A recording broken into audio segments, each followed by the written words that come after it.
What are the hardest bosses in video games? A boss which makes me feel like David slaying Goliath with the odds stacked heavily against me.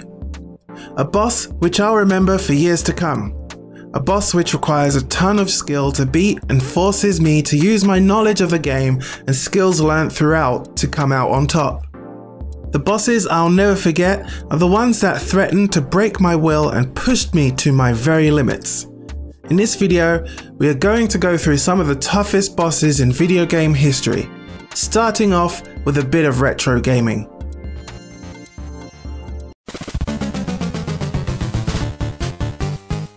Sometimes, what makes a boss hard is the difficulty in just making it to the fight. The entire game is pretty difficult with the horrendous water levels and the unbalanced nature of the turtles themselves.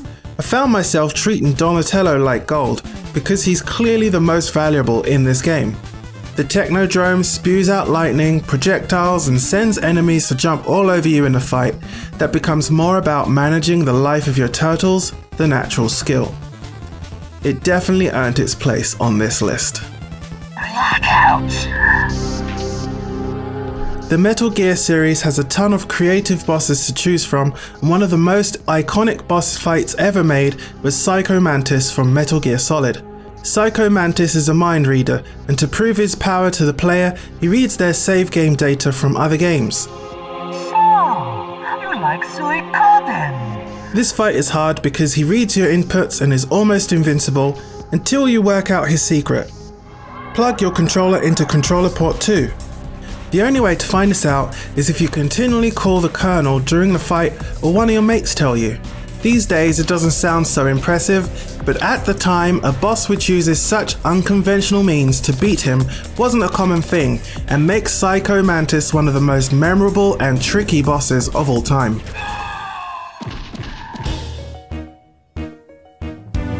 Red is a monster. Pokemon is not a game known for its difficulty, which is one of the reasons why Pokemon fanatics create challenges for themselves to make the game even harder. This boss, however, was definitely no joke. I have completed this game more times than I can count, but the amount of times I beat Red? Once. His highest Pokemon is level 88 and the others are just as intimidating. Chances are, his Pokemon are faster and stronger than yours. Even if you're sufficiently leveled, you're going to have a rough time not getting one hit killed over and over if you haven't been preparing for this fight for the entire game. Beating Red is definitely a badge of honor in the Pokemon community. Difficulty can be a number of different things to different people, and Sinistar did it by getting into the player's head. Whilst blasting away at your regular enemies, eventually you'll hear, "Beware, I live." The intimidation factor is heightened by the fact you have no idea where he'll come from, and when he does, he screams at you and insults you constantly. Run. You have to dodge the regular enemies and asteroids as he's pursuing you, and if he does, it's one hit kill city for you. Prepare to die. Speaking of insulting bosses, Shao Kahn can sling insults with the best of them. The common thread with most fighting game bosses is that they are super cheap, and Shao Kahn is no different. His specials do a ton of damage.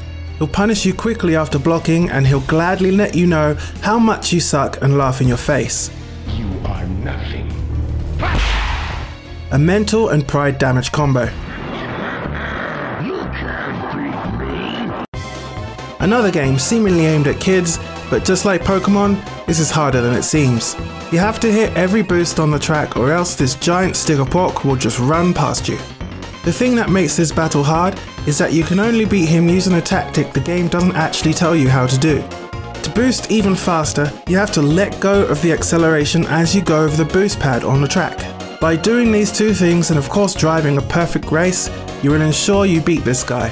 But oh, do I remember the rage he left me in for a very long time. This guy almost ruined my childhood. Before Dark Souls, there was Ninja Gaiden. Ninja Gaiden is known for its extreme difficulty, but Alma truly takes the cake.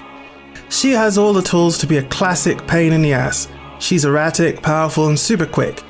To make matters much worse, She has no noticeable patterns to her attacks. After you die, and you will, when you return, she will change up her approach to keep you on your toes. There is no learning here. You will need a whole bunch of luck and exceptional reactions to beat her, and when you do, you'll likely never want to face her again. Sephiroth, the memorable boss from Final Fantasy VII, makes his most challenging appearance in Kingdom Hearts 2. Complete with 14 health bars and an array of deadly one-hit kills makes it clear why Sephiroth was a boss many people avoided on the way to completing this game. Exact knowledge of Sephiroth's attacks and abilities as well as calculated healing are required to take him down. To make matters worse, when he is down to 4 health bars, he increases in speed and begins to shoot meteors at the player. Lastly, Sephiroth can only be defeated with a combo finisher or knocked airborne, otherwise he will stay at 1 health no matter what else you do. All of these things contribute to making Sephiroth the hardest boss in the Kingdom Hearts series.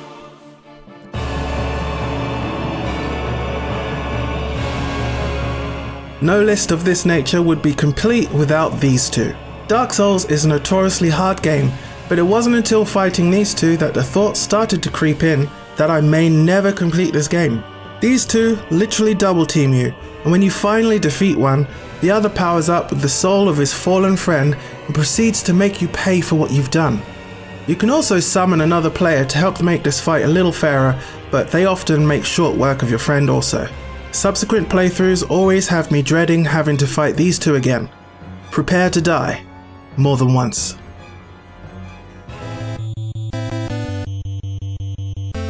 Mike Tyson's Punch-Out was a game that only required great timing and knowledge of the opponent's attacks to win. Each boxer in the game has a gimmick to beat them, and once you know these, it's incredibly easy to win each fight. That is until the final boss, Mike Tyson himself. Knowing when to counter punch and learning his openings is the way to victory, but one wrong punch could lead you to getting knocked clear out of the ring. This fight still hurts. Of course, top 10s are subjective in nature and one person's difficult boss is a cakewalk for another. Please let me know what your own nightmare boss encounters are in the comment section below. As always, thank you for watching and I'll see you real soon.